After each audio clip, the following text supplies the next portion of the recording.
เรื่องสักการะนี้อิมินาสักการเรนะสังฆังอภิปูชยามิข้าพเจ้าขอบูชาอย่างยิ่งซึ่งพระสงฆ์ด้วยเครื่องสักการะนี้อะระหังสัมมาสัมพุทโธภควาพุทธังภควันตังอภิวาเทมิสวากขาโตภควตาธัมโมธัมมังนัมมัสสามิสุปฏิปันโนภควโตสาวกสังโฆสังฆังนะมามินะโมตัสสะภะคะวะโตอะระหะสัมมาสัมพุทธัสสะนะโมตัสสะภะคะวะโตอะระหะโตสัมมา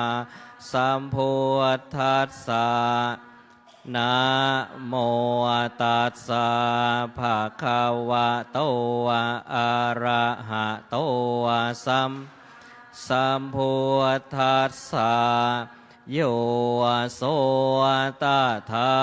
คะโตอะระหังสัมพุทโธวิชชาจารณะสัมปันโนสุขโต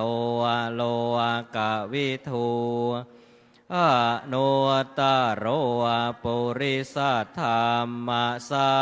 รถิสัทธาเทวมนุษย์สานังพุทโธภควาโยอิโลกังสะเทวกังสะมาระกังสะพรามกังสัสสะมานะพรามนิงปะชังสะเทวมนุษย์สังสะยังอภิญญาปะเวเทสีโยธรรมังเทเสสิอาทิกัลละมัชเชกัลละยานังปริโยสานกัลละยานังทางสัพยัญชนะเกวรปริปุณนังปริสุทธังพรหมจาริปะกาเสสีทา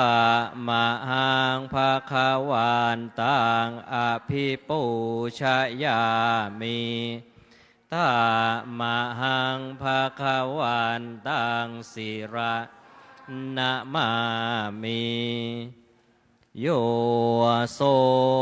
สวากขาโตภาควะธัมโมสันทิฏฐิโกอากาลิโกเอหิปัสสิโกโอปนัยยิโกปัจจัตตังวินโยหิตามหังธรรมังอภิปูชยามิตามหังธรรมังศิรสานะมามิโยโสสุปฏิปันโนภควะสาวกสังโฆอุชุปฏิปันโนภควะโตสาวกสังโฆยายาปฏิปันโนภควะสาวกสังโฆสามิจิปฏิปันโนภควะสาวกสังโฆยาทิทางจัต ตาริปุริสายุคานิอัตถปุริเอสาภะคะวะโตสาวกสังโฆอาหุนายโยปาหุนายโยทักขินายอัญชริการณิโยอนุตตรังปุญญาเขตังโลกัสสะตมหังสังฆังอภิปูชยามิตมหังสังสิรสานะมามิพุทโธสุสุโธกรุณามหันนะโวโยจันตสุทัพพลายานะโลจโนโลกัสสะปะปุปะวันธามิพุทธังอาหามาทะเรนะตังธัมโมปะทิปุวิยตาสัสสัทธุโนโยมัคคะปะกามตะเพทะพินนะโกโลกุตตโรโยจตทัตตทีปะโนวันธามิธรรมังอาหามาทะนาตังสังโฆสุเขตาพยัญตาสัญญิโตโยทิทัสสันโตสุขตานุโพธโกโลลัปปะหิ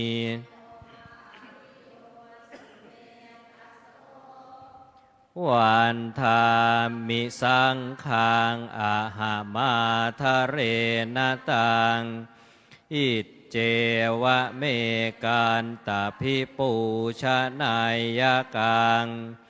วัตถุตยังวันทยตาภิสังคตัง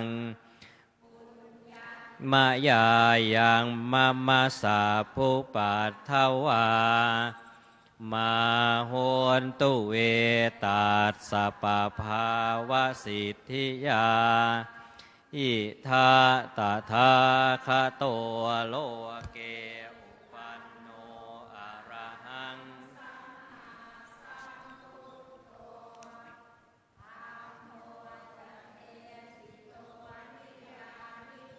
อุปัสสมิโกปรินิพพานิโกสัมโพธคามิสุขตัปทิโตมายันตังธรรมังสุตตวาเอวังชานามาชาติปิทุกขาชราปิทุกขามรณปิทุกขังโสกปาริเทวทุกขโทมนัสสุปายาปิเยหิสัมปโยโคทุกโคปิเยหิวิปโยทุกโคยามปิดชังนาลภติตามปิทุกขังสังขิเตนะปัญจุปานธาทุกขาสายยาทิทางรูปุปาทานขันโทเวทนุปาทานขันโทสัญญูปาทานขันโทสังขารูปาวิญญาณุปาทานขันโทเยสังปริญญายาทารมาโนโสภควาเอวังพหุลังสาวะเกวิเนติเอวังภาคาจัปนัสสะภควา สาวเกสุอนุสาสนีพหุลาปวัตตติรูปังอนิจจังสัญญาอนิจจาสังขารวิญญาณังอนิจจังรูปังอนัตตาเวทนาอนัตตาสัญญาอนัตตา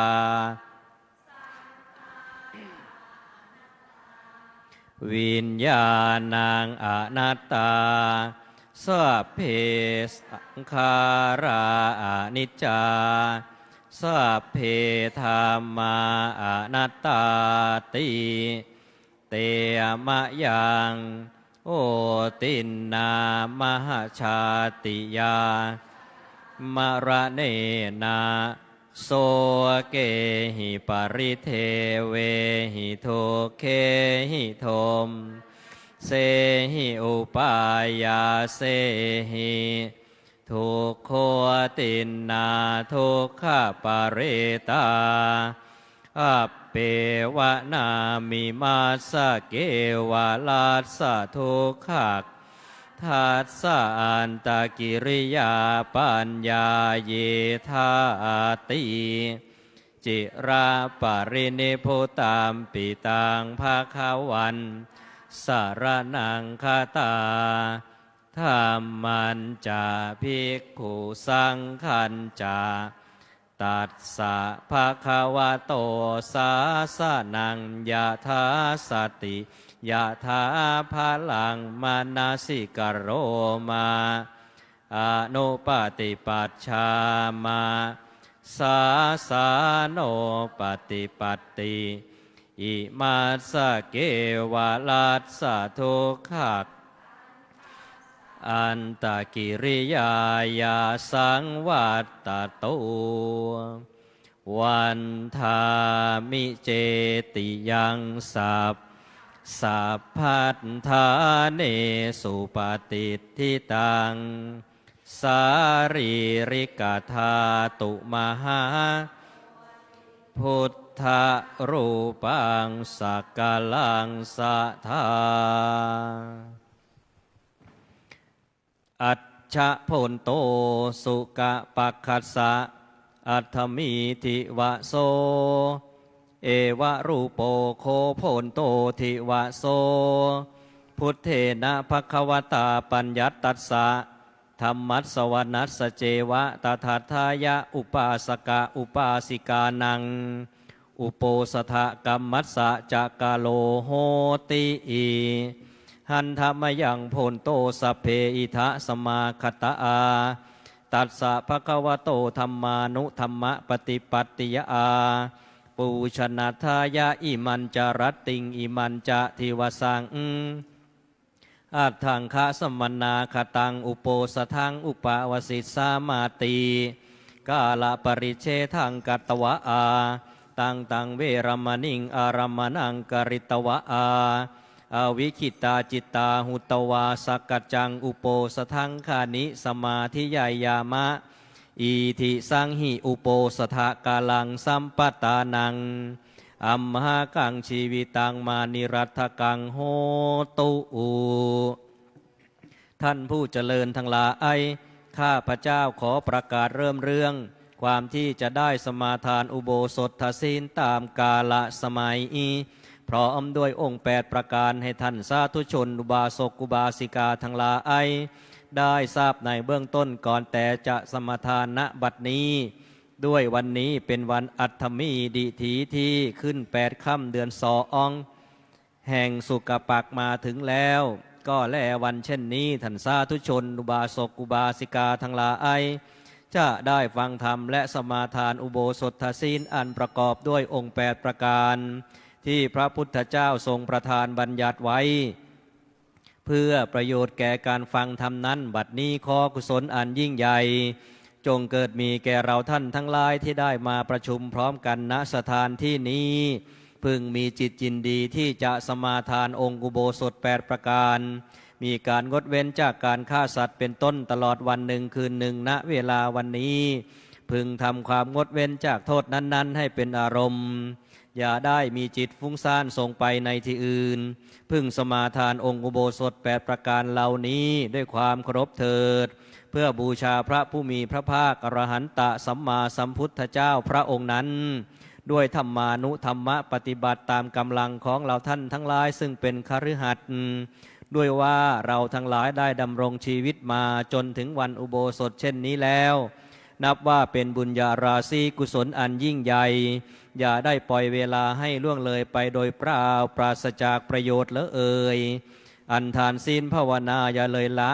อุตสาหะสืบสร้างทางสวรรค์กุศลส่งคงนิพพานไม่นานครันเกษมสั้นแสนสุขสิ้นทุกภัยนิพพานังปรมังสุขังนิพพานะปัจจโยโหตุขอเจ้าทุกท่านหันหน้าไปทางพระผู้เทศครับกราบพร้อมกัน3 ครั้งครับกราบกราบกราบแล้วสมาทานอุโบสถศีลพร้อมกันมายังพันเตติสรเนนะสหะอัตถังคะสัมมนาคะตังอุโปสถังยาจามะทุติยามปิมะยังพันเตติสรเนนะสหะอัตถังคะสัมมนาคะตังอุโปสถังยาจามะตติยามปิมะยังพันเตติสรเนนะสหะอัตถังคะสัมมนาคะตังอุโปสถังยาจามะนะโมตัสสะภะคะวะโตอะระหะโตสัมมาสัมพุทธัสสะนะโมตัสสะภะคะวะโตอะระหะโตสัมมาสัมพุทธัสสะนะโมตัสสะภะคะวะโตอะระหะโตสัมมาสัมพุทธัสสะนะโมตัสสะภะคะวะโตอะระหะโตสัมมาสัมพุทธัสสะนะโมตัสสะภะคะวะโตอะระหะโตสัมมาสัมพุทธัสสะนะโมตัสสะภะคะวะโตอะระหะโต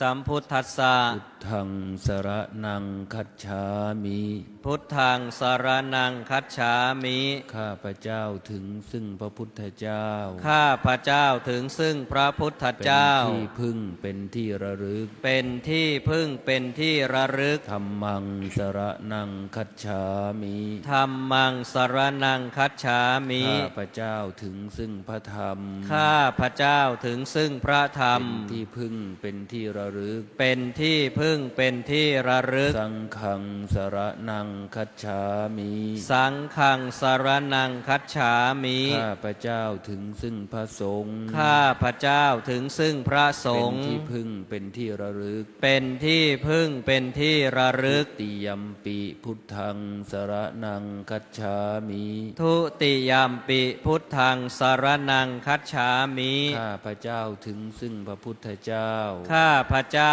ถึงซึ่งพระพุทธเจ้าเป็นที่พึ่งเป็นที่ระลึกเป็นที่พึ่งเป็นที่ระลึกแม้หนที่สองแม้หนที่สอง ติยัมปิธัมมังสรณังคัจฉามิทุติยัมปิธัมมังสรณังคัจฉามิข้าพเจ้าถึงซึ่งพระธรรมข้าพเจ้าถึงซึ่งพระธรรมเป็นที่พึ่งเป็นที่ระลึกเป็นที่พึ่งเป็นที่ระลึกแม้หนที่สองแม้หนที่สองติยัมปิสังฆังสรณังคัจฉามิทุติยัมปิสังฆังสรณังคัจฉามิข้าพเจ้าถึงซึ่งพระสงฆ์ข้าพเจ้าถึงซึ่งพระสงฆ์เป็นที่พึ่งเป็นที่ระลึกเป็นที่พึ่งเป็นที่ระลึกแม้หนที่สองแม้หนที่สองตติยัมปิพุทธังสรณังคัจฉามิตติยัมปิพุทธังสรณังคัจฉามิข้าพเจ้าถึงซึ่งพระพุทธเจ้า จ้า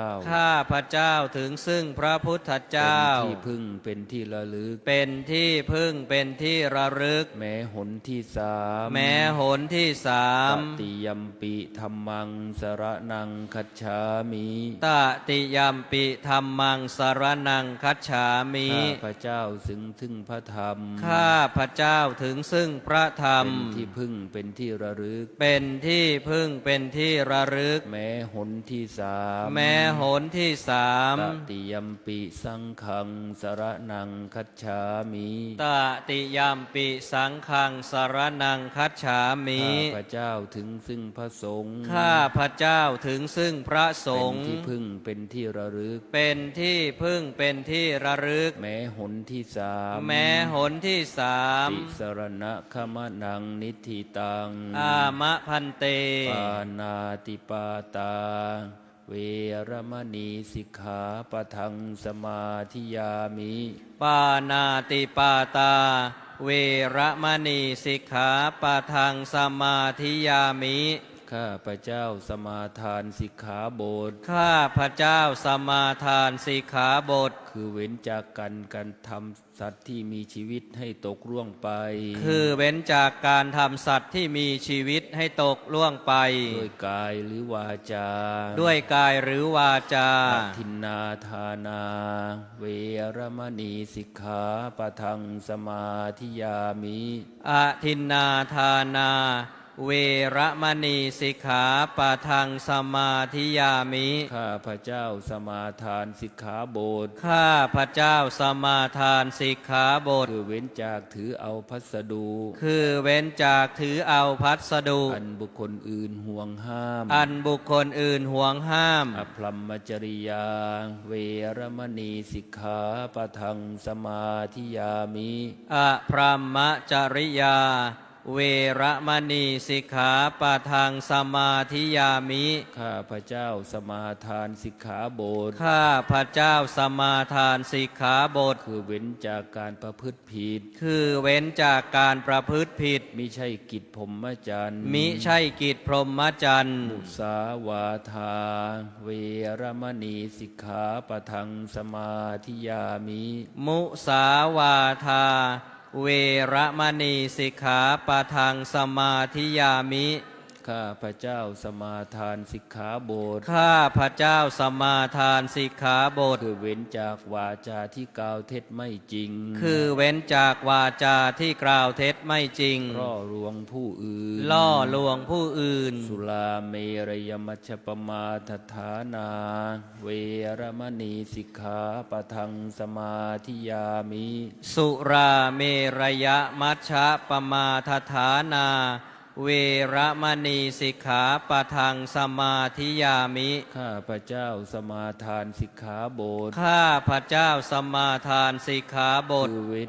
คือเว้นจากเหตุเป็นที่ตั้งแห่งความประมาท คือเว้นจากเหตุเป็นที่ตั้งแห่งความประมาท คือดื่มน้ำที่ดำผู้ดื่มให้เมา คือดื่มน้ำที่ทำผู้ดื่มให้เมา กล่าวคือสุราและเมรัย กล่าวคือสุราและเมรัย วิการโภชนา เวรมณีสิกขาปะทังสมาธิยามิ วิกาละโภชนา เวระมณีสิกขาปะทังสมาธิยามิ ข้าพระเจ้าสมาทานสิกขาบท ข้าพระเจ้าสมาทานสิกขาบท คือเว้นจากบริโภคอาหารในเวลาอันผิด คือเว้นจากการบริโภคอาหารในเวลาอันผิด ตั้งแต่พระอาทิตย์เที่ยงไปแล้ว ตั้งแต่พระอาทิตย์เที่ยงไปแล้ว จนถึงอรุณขึ้นมาใหม่ จนถึงอรุณขึ้นมาใหม่ นัจจคีตวาทิตวิสูกัทัสสนะมาราคันทวิเรปณะธารณะมันดนวิภูสนัทธานางเวรมณีสิกขาปะทังสมาธิยามิ นัจจะคีตะวาทิตะวิสูกทัสสนะมาลาคันทะวิเลปนะธารณะมันดนะวิภูสนัทธานา เวระมณีสิกขาปะทังสมาธิยามิ ข้าพระเจ้าสมาทานสิกขาบท ข้าพระเจ้าสมาทานสิกขาบท คือเว้นจากดูฟ้อนลำขับร้อง คือเว้นจากดูฟ้อนรำขับร้อง และประโคมคื รื่องดนตรี และประโคมเครื่องดนตรี บรรดาข้าศึกแก่กุศล บรรดาข้าศึกแก่กุศล และทัดทรงตกแต่งประดับประดาร่างกาย และทัดทรงตกแต่งประดับประดาร่างกาย ด้วยดอกไม้และของหอม ด้วยดอกไม้ของหอม และเครื่องรูปไล้ให้เกิดยั่วยวนต่างๆ และเครื่องรูปไล้ให้เกิดยั่วยวนต่าง จาสยนะมหาสยนา เวรมณีสิกขาปะทังสมาธิยามิ ๆ อุจจาสยนะมหาสยนา เวระมณีสิกขาปะทังสมาธิยามิ ข้าพระเจ้าสมาทานสิกขาบท ข้าพระเจ้าสมาทานสิกขาบท คือเว้นจากที่นั่งและที่นอนอันสูงใหญ่ คือเว้นจากที่นั่งและที่นอนอันสูงใหญ่ ภายในใส่นุ่นและสำลี ภายในใส่นุ่นและสำลี อิมังอัตถังคะสมนาคตัง อิมังอัฏฐังคะสมนาคตัง พุทธปัญญตังอุโปสถัง พุทธปัญญตังอุโปสถัง อิมันจารติงอิมันจทิวสัง อิมันจะรัตติงอิมันจะทิวสัง สัมมเทวะอภิลักขิตุงสมาธิยามิ สัมมะเทวะอภิรักขิตุงสมาธิยามิ ข้าพระเจ้าสมาทานอุโบสถ ข้าพระเจ้าสมาทานอุโบสถ อันพระพุทธเจ้าทรงบัญญัติไว้ อันพระพุทธเจ้าทรงบัญญัติไว้ ประกอบไปด้วยองค์8ประการนี้ ประกอบไปด้วยองค์8ประการนี้ เพื่อจะรักษาไว้ด้วยดี เพื่อจะรักษาไว้ด้วยดี มิให้ขาดมิให้ทำลาย มิให้ขาดมิให้ทำลาย ตลอดวันหนึ่งคืนหนึ่งณเวลาวันนี้ ตลอดวันหนึ่งคืนหนึ่งณเวลาวันนี้ อิมานิอัตถสิกขาปทานิสมาธิยามิ อุโปสถศีลวเสนะสาธุกังกัตตวาอปมาเทนะลักขิตภานิ อามะพันเต ปานังนะหันเยนะจานาทินามาทิเยงมุสานาภาเสนะจมัชฌโปสิยาอภรรมจาลาเวรมายเมถุนาลัตติงนพุญจวิลักกาลโภชนังมาลังนาธาลานะจักขันธมาเจเลมันเจชมายังวสเยทสันทเตอิตัมหิอทังคิหกามาอุโปสทังพุทเทนะทุกขันตาคุณาปังกาสิตังตัสมาหิตุมเหหิปิอิธานิสัพเพ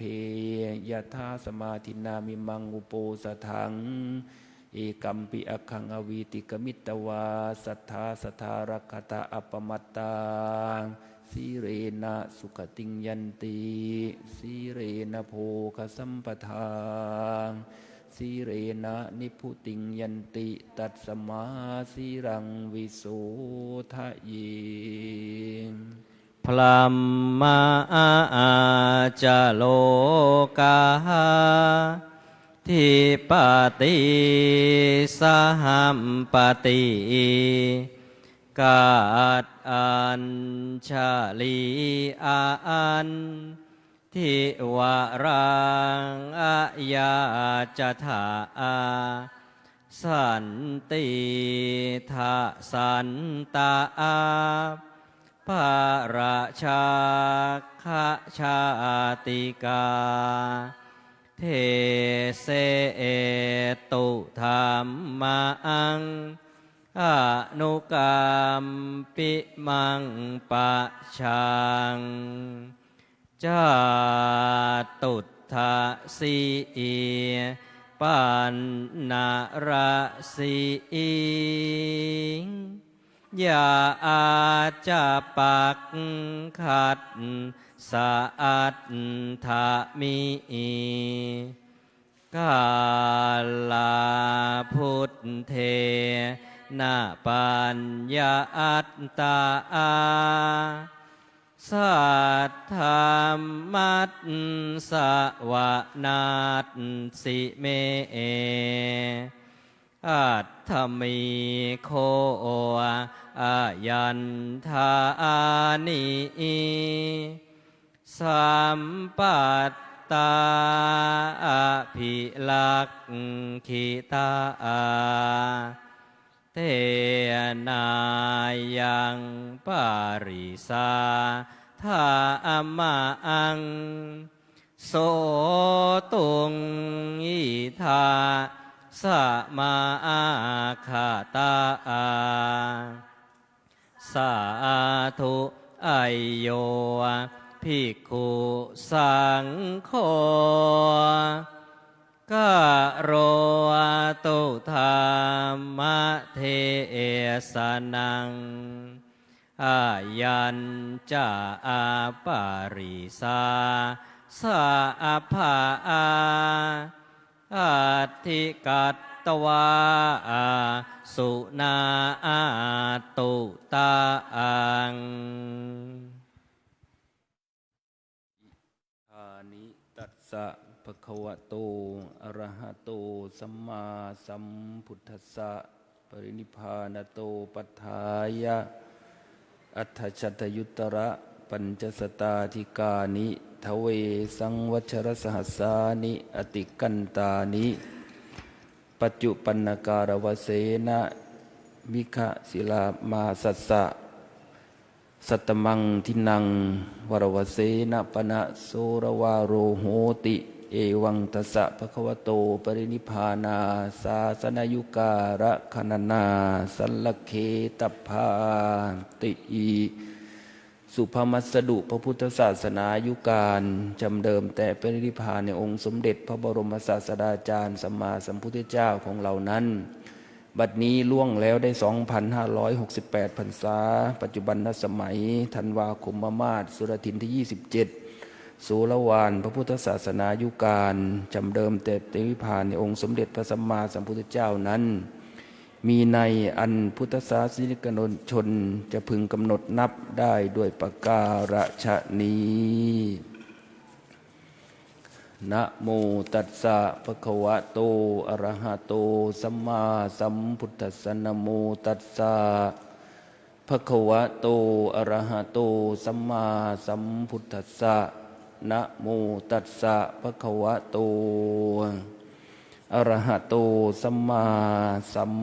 พุทธัสสะกาโรคัสสติภูตานิสัพพาเนวะสหัตตนาติอีบัดนี้จะได้แสดงพระธรรมเทศนาในกาลกถาพรรณนากล่าวถึงเรื่องความสำคัญของการเวลาเนื่องโดยว่าวันนี้เป็นวันธรรมสวนะวันที่27ธันวาคมอีกไม่นานก็จะถึงเทศกาลที่สำคัญที่ชาวโลกและชาวไทยทั้งหลายได้รู้กัน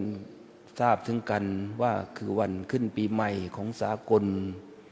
เป็นธรรมเนียมปฏิบัติของชาวโลกเมื่อ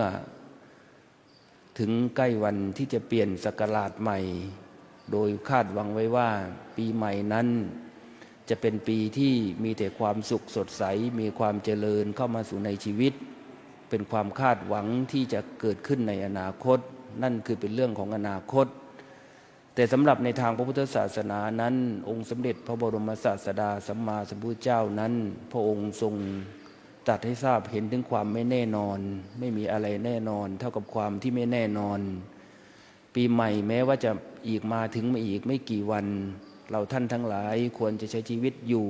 ในปัจจุบันให้สำคัญที่สุดเพราะปีใหม่เป็นเพียงแค่ปีใหม่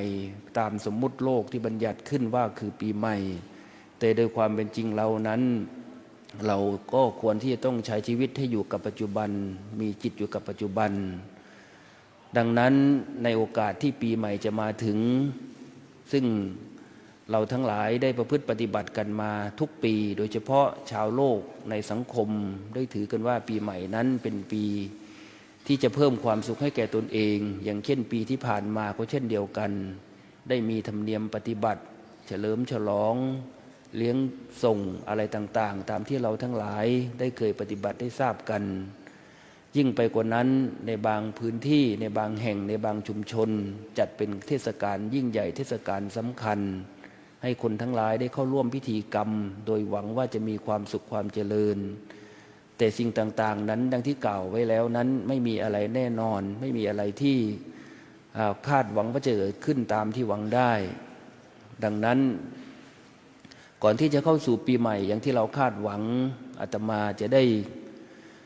กล่าวถึง ความสำคัญและเหตุการณ์ที่เกิดขึ้นในปีที่ผ่านมาหรือปีเก่านี้ในเรื่องในแง่ของการเมืองสังคมเศรษฐกิจและศาสนาจะได้ดึงเข้าสู่หลักธรรมะในทางคำสั่งสอนในทางพระพุทธศาสนาในเรื่องการเมืองในปี 2568 นั้นเป็นที่เราทั้งหลายทราบกันดีว่าเป็นปีที่เกิดการเปลี่ยนแปลงมากมายโดยเฉพาะในเรื่องการเมืองนั้นมีการเปลี่ยนแปลงมีนายกถึง3 ท่านอย่างที่เราทราบกันดีประการที่2ในเรื่องสังคมเราเห็นเหตุการณ์เรื่องราวเหตุเพศภัยที่เกิดขึ้นในปี 2568 นั้นมากมายไม่ว่าจะเป็นเรื่องแผ่นดินไหวในเรื่องน้ำท่วมซึ่งเป็นสิ่งที่ไม่คาดว่าจะเกิดขึ้นก็เกิดขึ้นเรื่องศาสนาเราได้เห็นถึงเรื่องราวเหตุการณ์ที่เกิดให้เกิดความไม่สบายใจให้แก่ชาวพุทธโดยเฉพาะเรื่องราวที่เกิดขึ้นกับพระสงฆ์ในเรื่องสถาบันเราได้เห็นถึงการสิ้นพระชนเห็นถึงการเปลี่ยนแปลงครั้งสำคัญโดยเฉพาะสมเด็จพระนางเจ้าสิริกิติ์พระบรมราชินีนาถพระบรมราชชนนีพันปีหลวงได้แก่ถึงสิ้นพระชนดังนั้นนี้คือสิ่งที่เกิดขึ้นในปีเก่าที่ผ่านไปที่ผ่านมาในปี 2568 นั้นที่ได้กล่าวมานี้ให้เราเห็นว่าสิ่งใดก็ตามที่เราคาดหวังอาจจะไม่ได้เป็นดังหวังสิ่งใดที่เกิดขึ้นที่เราตั้งใจจะให้เกิดขึ้นในปีใหม่อาจจะไม่เป็นดังหวังที่เกิดขึ้นก็ได้เพราะนั้นเราทั้งหลายจงใช้ชีวิตอย่างไม่ประมาทใช้ชีวิตให้อยู่อย่างปัจจุบันนี้เป็นเรื่องสำคัญที่สุดเพราะการเวลาที่จะมาถึงนั้นเป็นเรื่องของการเวลาการเวลานั้นเป็นสิ่งที่สำคัญก็จริงแต่เราทั้งหลายไม่สามารถที่จะคาดการณ์กับสิ่งที่เกิดขึ้นกับการเวลาที่จะมาถึงได้เพราะการเวลานั้นเปลี่ยนไปเปลี่ยนพศไม่ได้เปลี่ยนไปแต่การเวลาแต่เอาทุกสิ่งในชีวิตของเราไปด้วยถ้าเราประมาทดังนั้นจึงมีภาษิตคนโบราณที่กล่าวไว้ว่ามียักษ์ตนหนึ่งมีตา2 ข้างข้างหนึ่งสว่างข้างหนึ่งลิบหลีมีปาก12 ปากมีฟันไม่มากปากละ30 ซี่กินคนทั่วพื้นปัตภียักษ์ตนนี้ก็คือการเวลานั่นเองท่านจึงเปรียบเวลาการเวลาเหมือนพญายักษ์ที่คอยกัดก่อนกินเราอยู่ตลอดเวลาเราทั้งหลายต้องใช้ชีวิตอยู่ด้วยความไม่ประมาทดังที่กล่าวมาแล้วการเวลานั้นพุทธเจ้าตรัสไว้ให้เห็นความสำคัญเสมอถึงขนาดตัดเป็นภาษิตไว้หลายบทหลายตอนว่าเวลาล่วงไปบัดนี้เราทำอะไรอยู่นั่นเป็นการที่พระองค์ให้เตือนให้เราทั้งหลายได้ใช้ชีวิตอย่างมีคุณค่าอย่างมีประโยชน์อย่าปล่อยไปชีวิตให้ปล่อยไปตามการเวลาเพราะการเวลานั้นไม่ได้ไปแต่การเวลาอย่างที่กล่าวมาแล้วเอาทุกสิ่งทุกอย่างในชีวิตของเราไปด้วยถ้าเราประมาทพลาดพลั้งเราเผลอสติดังนั้นธรรมชาติหรือการเวลานั้นทุกคนมีเท่ากันทุกธรรมชาตินั้นให้เวลามาเท่ากันคือวันหนึ่งวันหนึ่งมี24 ชั่วโมงปีหนึ่งมี300 กว่าวันเช่นเดียวกันทุกคนแต่แต่ละคนนั้นใช้ประโยชน์จากการเวลาที่ธรรมชาติให้มานั้นไม่เท่ากันอย่าประมาทในชีวิตเพราะชีวิตนั้นเป็นสิ่งที่มียืนยาวอย่าคาดหวังกับการเวลาจนเกินไปพระพุทธเจ้าจึงตรัสไว้ว่าอย่าประมาทในชีวิตว่าจะยืนยาวอย่าประมาทในเวลาว่ายังหนุ่มยังสาวอย่าประมาทในสุขภาพว่ายังแข็งก้าวอย่าประมาทในเวลาว่ายังเหลือมากมายเหลือเกินจะกล่าวและอย่าประมาทในสุขบุญกุศลว่าเดี๋ยวค่อยทำเป็นอันไม่ได้เด็ดขาดความประมาทพระพุทธเจ้าตรัสไว้ว่าปมาโทมัจจุโนปทังความประมาทเป็นหนทางแห่งความตายเยปมัตตายถามัตตาผู้ไม่ประมาทย่อมไม่ตายเพราะนั้นความประมาทสัมพันธ์กับการเวลาดังกล่าวดังที่กล่าวมาแล้วเราทั้งหลายจึงต้องใช้ชีวิตอยู่ด้วยความไม่ประมาทก็คือมีสติกำกับตนอยู่เสมอไม่ว่าเรื่องราวใดๆก็ตามที่เกิดขึ้นในโลกจะเป็นเรื่องสุขหรือเรื่องทุกข์เราควรมีสติกำกับอยู่เสมอเรื่องความสุขนั้นทุกคนคาดหวังด้วยกันทั้งนั้นแต่อย่างที่กล่าวมาแล้วว่าไม่มีอะไรคาดหวังได้เสมอไปส่วนเรื่องความทุกข์นั้นเป็นสิ่งที่มาชั่วคราวไม่ว่าจะเป็นความสุขเช่นเดียวกันเป็นของทั่วคราวสุขก็ชั่วคราวทุกข์ก็ชั่วคราวแล้ววันก็จะผ่านไปตามกาลเวลาทุกคนเกิดมานั้นโดยเฉพาะในความคิดหรือหลักการในทางพระพุทธศาสนาทุกคนเกิดมานั้น เกิดมาพบกับความสุขด้วยกันทั้งนั้นแม้จะมีความสุขอยู่บ้าง ก็เป็นความสุขที่เจือด้วยทุกข์ตามวิสัยของปุถุชนการเห็นหรือพิจารณาทุกข์จึงเป็นการเตือนเราทั้งหลายให้อยู่ด้วยความไม่ประมาทโดยเฉพาะคนที่จะออกจากความทุกข์ได้ต้องผ่านคนที่จะมีความสุขได้ต้องผ่านความทุกข์มาก่อนเหมือนกับคำที่กล่าวไว้ว่าอยากมีสุขก็ต้องทุกข์ลงทุนก่อนอยากเป็นก้อนทีละน้อยค่อยผสมอยากเป็นพระต้องละกามารมณ์อยากเป็นพรหมก็ต้องหมั่นบำเพ็ญฌานเป็นต้นความทุกข์ที่เกิดมานั้นทำให้เราเบื่อหน่ายหรือปล่อยวางในสิ่งต่างๆที่เราหลงยึดมั่นและมากขึ้นทำให้จิตใจมีอิสระทำให้จิตใจสงบมีอิสระแต่อาจจะเสียผลประโยชน์และความสุขในทางกายไปหรือทางความสุขทางโลกไปบ้างแต่ในทางธรรมนั้นบุคคลใดเห็นทุกข์พุทธองค์ตรัสว่าบุคคลนั้นเป็นผู้โชคดีคือเป็นผู้ต้องเห็นธรรมบุคคลใดเห็นทุกข์บุคคลนั้นชื่อว่าเป็นผู้ที่โชคดีคือเป็นผู้เห็นธรรมเพราะธรรมะแท้ๆก็คืออริยสัจสี่นั้นเริ่มต้นด้วยความทุกข์ก่อนบุคคลใดเห็นทุกข์บุคคลนั้นชื่อว่าเห็นผลธรรมบุคคลใดเห็นธรรมบุคคลนั้นชื่อว่าเห็นพระตถาคตเจ้า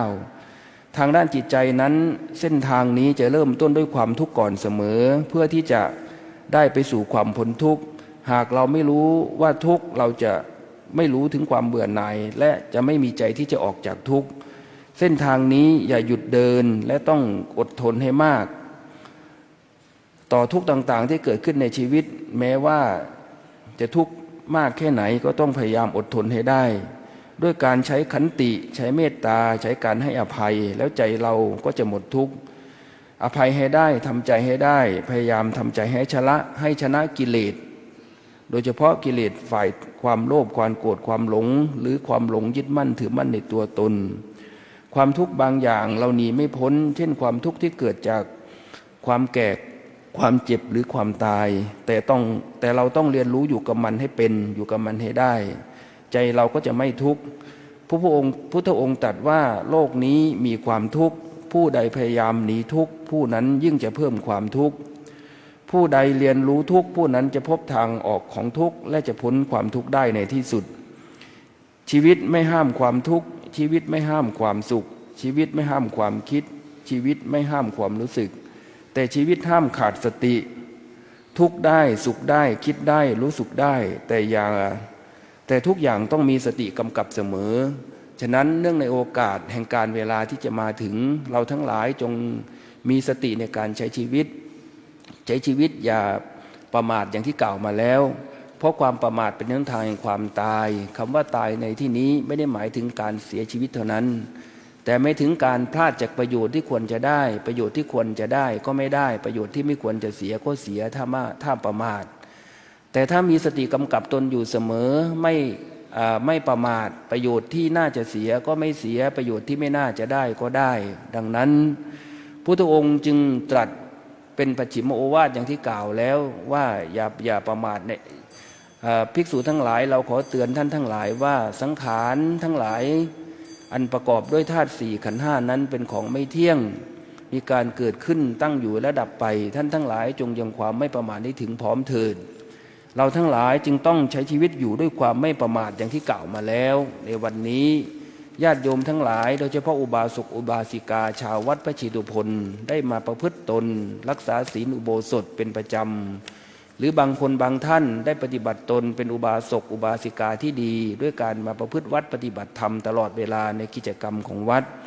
นับว่าเป็นสิ่งที่น่าอนุโมทนาเราทั้งหลายได้ชื่อว่าเดินตามทางขององค์สมเด็จพระสัมมาสัมพุทธเจ้าเดินตามทางคนดีแล้วเราจะไม่พลาดองค์สมเด็จพระสัมมาสัมพุทธเจ้านั้นถือว่าเป็นแบบอย่างของบุคคลผู้ที่เห็นทุกข์บุคคลที่ต้องการพ้นจากทุกข์มีคนเคยกล่าวไว้ว่าเรามีความจำเป็นไหมที่จะต้องมีพระพุทธเจ้าก็มีคำตอบได้ว่าถ้าโลกนี้ไม่มีธรรมชาติสามอย่างก็ไม่จำเป็นต้องมีพระพุทธเจ้าธรรมชาติสามอย่างนั้นคืออะไรสามอย่างนั้นก็คือชาติชราและมรณะองค์สมเด็จพระสัมมาสัมพุทธเจ้านั้นพระองค์ทรงอุบัติมาเพื่อจัดการสามอย่างนี้ให้คนทั้งในโลกได้เข้าใจ จัดการกับสิ่งที่เกิดขึ้นเพราะสิ่งที่เกิดขึ้นนั้นเป็นสิ่งที่ไม่มีใครปฏิเสธหรือหลีกพ้นได้เพราะนั้นองค์การอุบัติแห่งองค์สมเด็จพระสัมมาสัมพุทธเจ้านั้นจึงเป็นการอุบัติมาเพื่อให้เข้าใจและจัดการกับชาติชรามรณะเพื่อให้เราทั้งหลายใช้ชีวิตอยู่ในโลกโดยไม่ถูกโลกครอบงำใช้ชีวิตอยู่ในธรรมโดยใช้ธรรมะแห่งองค์สมเด็จพระสัมมาสัมพุทธเจ้านั้นเป็นแสงสว่างเป็นทางในการเดินโดยเฉพาะเราทั้งหลายเป็นชาวพุทธเป็นพุทธบริษัทเมื่อปีใหม่จะมาถึงใกล้วันปีใหม่จะมาถึงนอกจากจะใช้ชีวิตด้วยความไม่ประมาทแล้วเราพึงทั้งหลายพึงต้องมีหลักการในการใช้ชีวิตวันนี้จะได้พูดถึงหลักการใช้ชีวิตก่อนปีใหม่สั้นๆย่อๆพอเป็นแนวดังต่อไปนี้ปีใหม่มาถึงเราจะต้องทบทวนอดีต2ต้องวางจิตให้อยู่กับปัจจุบัน3ต้องรู้จักเท่าทันวางแผนอนาคต4ต้องกำหนดอยู่ด้วยความไม่ประมาท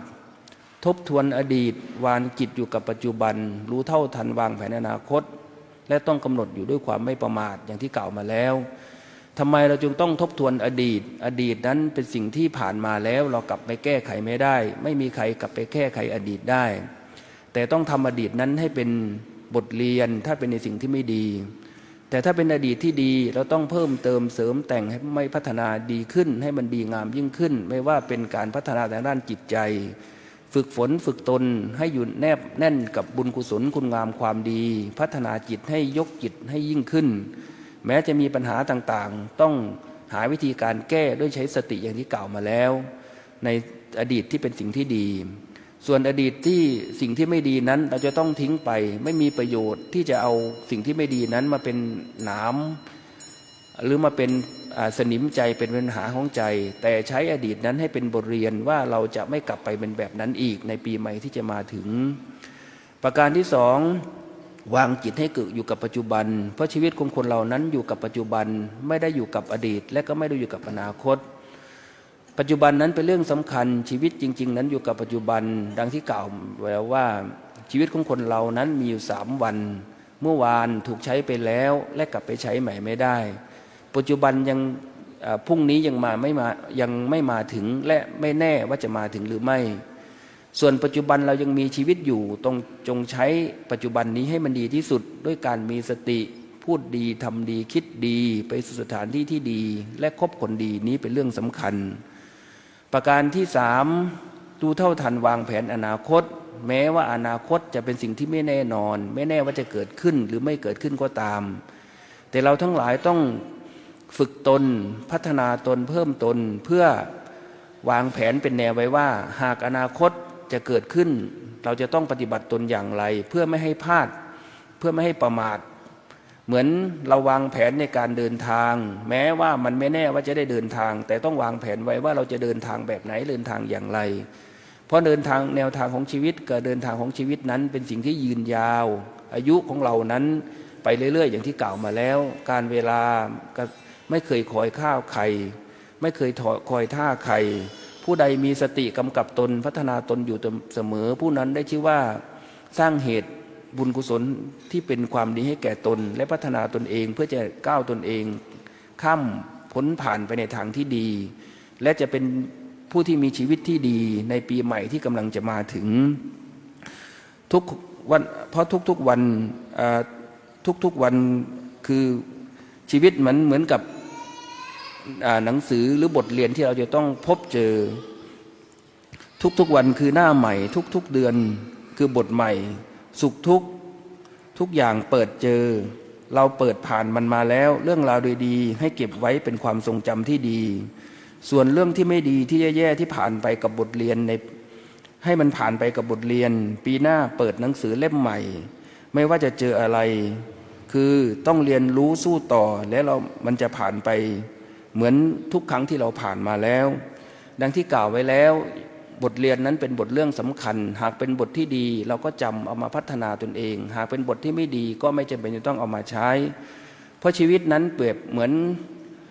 การนาฬิกาที่เดินอยู่ตลอดเวลาเราไม่รู้เลยว่านาฬิกานั้นจะหยุดลงเวลาไหนต่างคนเรานั้นต่างมีนาฬิกาที่ไม่สามารถเปลี่ยนฐานได้และเราไม่รู้เลยว่านาฬิกาของเรานั้นจะหยุดลงเมื่อไหร่ฉะนั้นจงใช้ชีวิต ทุกนาทีด้วยการทำความดีให้เต็มที่กับเวลาที่เหลืออยู่เพราะระหว่างเวลาที่ผ่านมากับช่วงเวลาที่จะเข้ามาถึงนั้นยังไม่รู้ว่าอะไรมีเหลือมากกว่ากันไม่มีใครรู้เลยเวลาเป็นสิ่งที่มีค่าเพราะเวลาคือชีวิตหมดชีวิตก็คือหมดเวลาจงใช้ชีวิตให้คุ้มค่าอย่าปล่อยเวลาให้ผ่านไปโดยไม่ทำประโยชน์อะไรหรือทำสิ่งที่เป็นแก่นสารให้แก่ชีวิตเพราะเวลาบางคนเพราะเวลาของหลายคนนั้นเดินไปข้างหน้าแต่เวลาของหลายๆคนนั้นกำลังเดินถอยหลังวันนี้ปีใหม่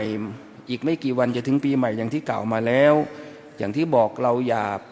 คาดหวังอะไรจนเกินไปเพราะชีวิตเป็นสิ่งที่ไม่แน่นอนความดีเป็นสิ่งที่แน่นอนชีวิตเป็นสิ่งที่ไม่ยั่งยืนความดีนั่นแหละเป็นสิ่งที่ยั่งยืนความโลกเป็นเต็มไปด้วยความไม่แน่นอนสิ่งไม่มีสิ่งใดที่ยั่งยืนคงอยู่ตลอดไปแต่สิ่งที่ยั่งยืนและคงอยู่เสมอเปลี่ยนแปลงเสมอและไม่เปลี่ยนแปลงก็คือผลความดีที่เราทำไว้นั่นแหละมันจะตามคุ้มครองเราแม้ในวันที่โลกไม่แน่นอนและโลกเปลี่ยนแปลงวันนี้ขอเป็นกำลังใจท่านทั้งหลายได้มีสุขภาพร่างกายเข้มแข็งแข็งแรงในปีใหม่ที่จะมาถึงให้พบแต่สิ่งที่ดีในชีวิตใช้สติปัญญาให้มากในการใช้ชีวิตอย่าประมาทในการใช้ชีวิตดำรงตนอยู่ในกรอบหลักธรรมในคำสั่งสอนขององค์สมเด็จพระสัมมาสัมพุทธเจ้าและที่สำคัญอย่าประมาทอย่างที่กล่าวมาแล้วอย่าประมาทในชีวิตว่ายังยืนยาวอย่าประมาทในวัยว่ายังหนุ่มยังสาวอย่าประมาทในสุขภาพว่ายังแข็งก้าวอย่าประมาทในเวลาว่าเหลือมากมายเกินจะกล่าวและอย่าประมาทในต้นทุนบุญกุศลว่าเดี๋ยวค่อยทำต้องทำวันนี้เดี๋ยวนี้ขณะนี้โฟกัสอยู่กับปัจจุบันเป็นเรื่องสำคัญที่สุดเพราะฉะนั้นในวันนี้โอกาสที่ปีใหม่จะมาถึงอวยพรให้ญาติโยมทั้งหลายให้มีอายุมั่นขนยืนให้มีสุขภาพแข็งแรงให้พบแต่สิ่งที่ในปีใหม่เจริญรุ่งเรืองประสบสำเร็จในสิ่งที่หวังในปรารถนาทุกประการทุกอักขระที่พรรณนาทุกวาจาที่พร่ำวอนและพระสัทธรรมที่พระองค์ทรงสั่งสอนล้วนเป็นสัพพกุศลมงคลพรอันศักดิ์สิทธิ์ให้สำเร็จแก่ท่านทั้งหลายที่อยู่ในสมาคมแห่งนี้จงทุกประการรับประทานแสดงพระธรรมเทศนาในกาลกถาสมสมัยได้เวลาขอสมมุติยุติลงคงไว้แต่เพียงเท่านี้เอวังก็มีด้วยประการฉะนี้หันธรรมยังสาธุกรังกโรมะเสเอสาธุสาธุสาธุ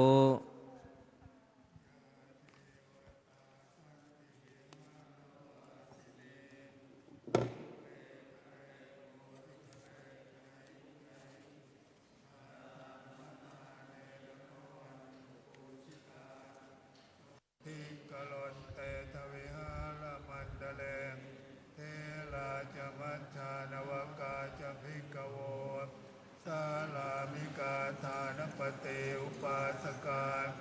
ธามาจะเทสานิคมาจะอิสลา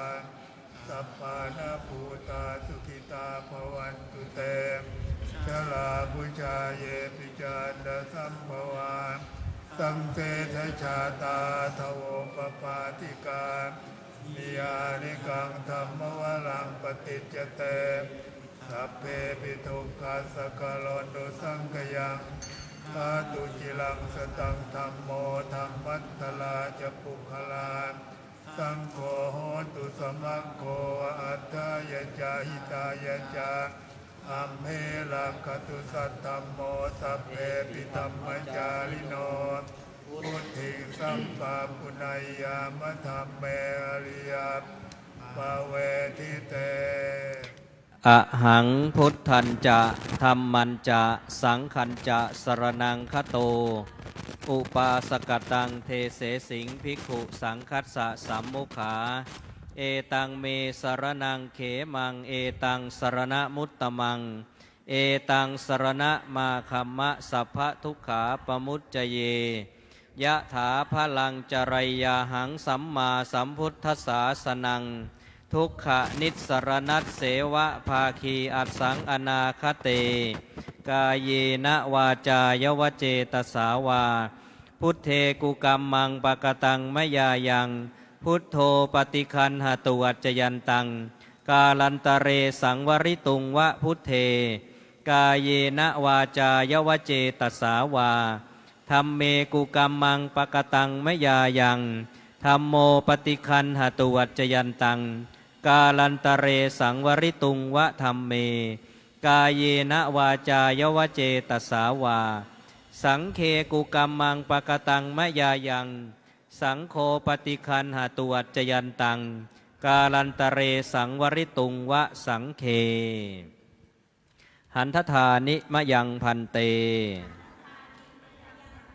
อาปุจฉามะพระหุกิจจามะยังพระหุกรณียาสัทธานิตุมเหกรังมัญญาธาสาธุพันเต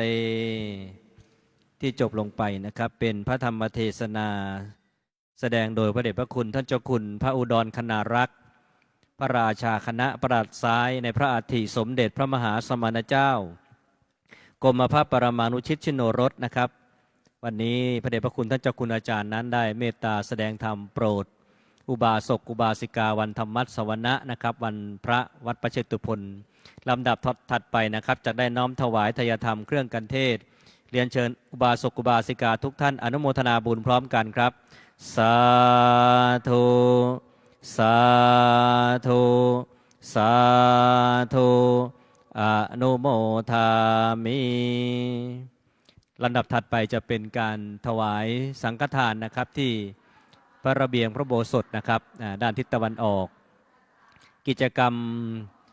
วันพระวันธรรมสวนะนะครับในพระโบสถนั้นได้สำเร็จเสร็จสิ้นแล้วโดยบุญกุศลที่เราท่านทั้งหลายได้บำเพ็ญแล้วก็จักได้เป็นตบะเดชะพลวะปัจจัยอำนวยชัยให้ทุกท่านประสบแต่ความสุขความเจริญนะครับวันพระนี้เนี่ยเป็นวันพระสุดท้ายประจำปี 2568 นะครับในการนี้ขออ้างเอาคุณพระศรีรัตนตรัยนะครับอำนวยอวยชัยทุกท่านนั้นประสบแต่ความสุขความเจริญตลอดปีและตลอดไปและให้ทุกท่านนั้นได้มาบำเพ็ญบุญก่อกุศลที่วัดประเชตุพนแห่งนี้เป็นประจำนะครับในท้ายสุดนี้ขอกล่าวคำว่าธรรมะสวัสดีครับ